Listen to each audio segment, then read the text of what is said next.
speed is 1.3 meter per second. How much energy was dissipated by friction?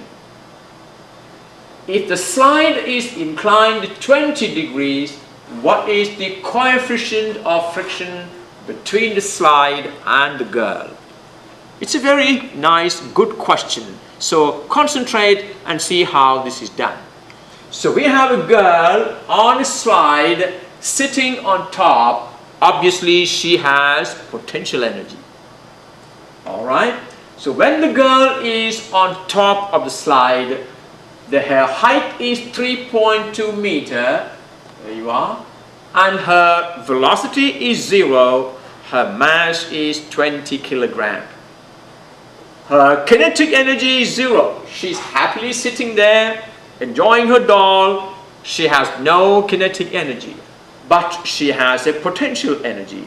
U1 equal to mgh1. And what is that? M is 20 kilogram, G is 9.8, H1 is 3.2 meter. Using those values, we have her potential energy when she is at the top is 627 Newton. Potential energy, is that right? It's not Newton, it must be joules. So correct that, Newton to joules. Her potential energy at that height is 627 joules. What is the total energy at the top? The kinetic energy is 0, the potential energy is 627 joules. Therefore, the total energy is 627 joules. Okay. When the girl is at the bottom, what is the situation we have? Well, she's sliding down. Okay, let's make her slide down one more time. You can see when she slides down, a lot of energy is spent in doing work against friction. Is that right? Watch her sliding down. There you are. And in sliding, she acquires a speed. How much is the speed? At the bottom, her speed is 1.3 meter per second. And when she settles down, her height is 0. That means her kinetic energy is 1/2 mv squared. 1/2 I write as 0.5. M is 20 kilogram. And V squared is 1.3 squared. So she has a kinetic energy of 17 joules at the bottom of the slide. What is her potential energy? Because the height is reduced to 0, the potential energy is 0. The total energy at the bottom is kinetic energy plus potential energy equal to 17 joules. Well, you notice that she had initially 627 joules of energy, and when she lands at the bottom, her energy is just 17 joules. What happened to the rest of the energy? The rest of the energy is dissipated in doing work against friction. The net change in the energy is a measure of the work done against non-conservative force. That is an important factor here. So delta E, the change in energy, is E2 minus E1. This is negative 610 joules. And this negative 610 joules has been lost in doing work against friction. That is what slowed her down. Remember, if this friction was not there, she would be landing with a neck-breaking speed. Okay. Now, in part A, using work energy theorem. What is the work energy theorem? The net change in the energy is a measure of the work done by external non-conservative force. Delta E equal to is a measure of the net work done.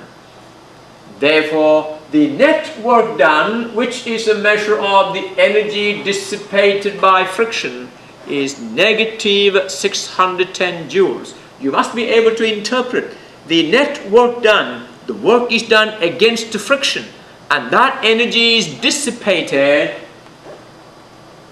In other words, we say it is lost. But can energy get lost? No, it can only get converted to other forms. What are the different forms into which this dissipated energy gets lost? Well, it gets lost in the form of, you can see, ask the girl, her bottom got very hot.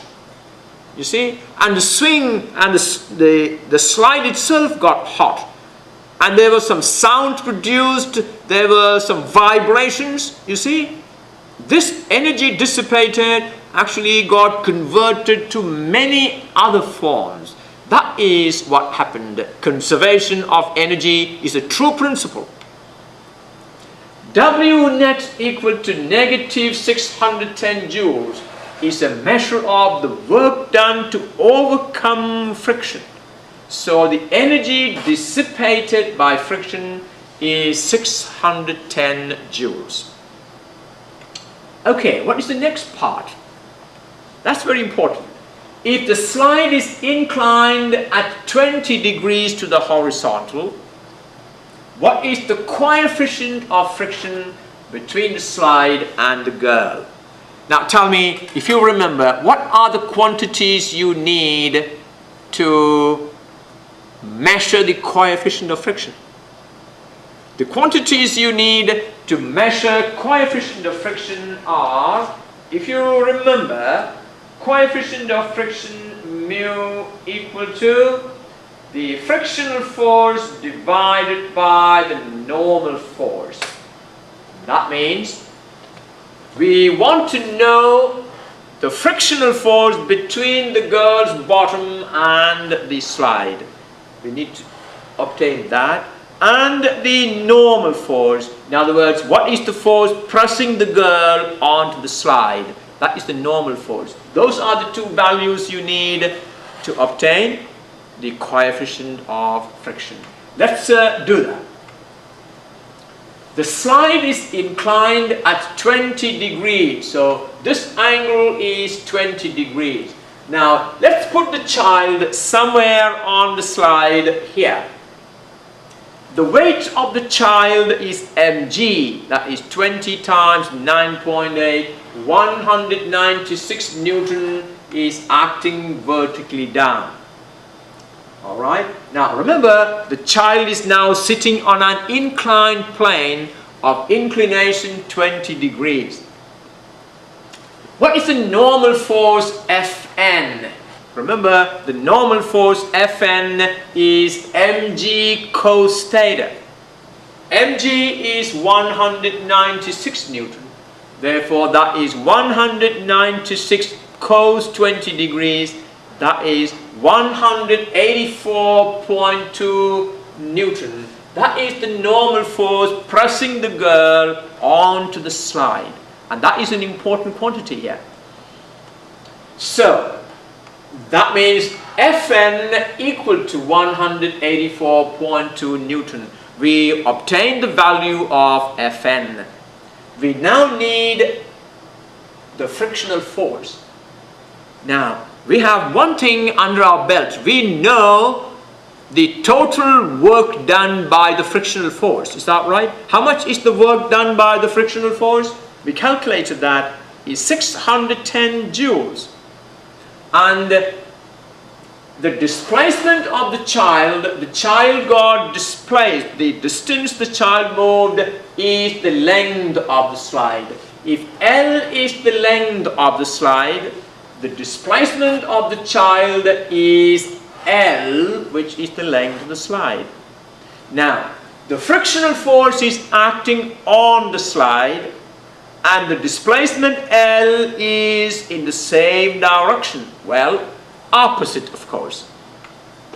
So, if I draw this triangle, the hypotenuse is the length of the slide, then I can write, in the right triangle, L has the hypotenuse and 3.2 meter is the height of the triangle, the height of the slide. This is the height 3.2 meter, which is the same as this.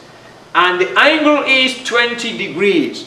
Can you therefore obtain the value for L? In this right triangle, L is the length of the slide, 3.2 meter is the height, is the opposite side of this angle 20 degrees. Therefore, sine of 20 degrees is opposite side divided by the hypotenuse. There you are. 3.2 divided by L. 3.2 divided by L. Opposite side divided by the hypotenuse is sine 20. Therefore, L equal to 3.2 divided by sine 20. I hope that can be understood. Is that right? 3.2 equal to L times sine 20. Therefore, L equal to 3.2 divided by sine 20, and that is 9.4 meter. You see, that is a great big slide. I don't think that little child would enjoy that. It's a great big ride. Well, if F is the frictional force, we are looking for that frictional force F. Is that right? This force. Now, this force produces this displacement. Therefore, work done by the frictional force is the frictional force multiplied by that displacement. And that quantity must be equal to 610 joules. So, WFK, what does that stand for? Work done by the force of kinetic friction is the force of kinetic friction multiplied by the displacement. The displacement is the length of the slide, which is 9.4. So Fk multiplied by 9.4 is the work done by the frictional force. And we know its value is 610 joules. And therefore, we can calculate Fk. What is Fk equal to? Fk is 610 joules divided by 9.4, and that is 64.9 Newton. And mu k is Fk over Fn. I'm sure you now remember, we started with this a little while ago. Mu k is Fk divided by the force of kinetic friction divided by the normal force. Now, the force of kinetic friction is 64.9 Newton. The normal force is 184.2 Newton. So that will be 64.9 divided by 184.2. That is 0.35. The coefficient of kinetic friction between the slide and the child is 0.35. That has been a good problem. I like that problem. So review it and make sure that you understand the basic concepts of using the conservation of energy and work energy theorem to solve problems like this. All right?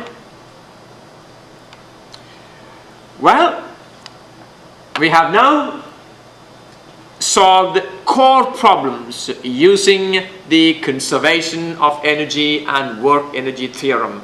And I'm going to stop here. I will see you for lesson 3 later on. But one more time, let me remind you that your learning ability, your ability to understand the new concepts depend on how much you have learned the materials we covered so far. And that means doing your homework. All right? Okay, I will see you for the next lesson later on.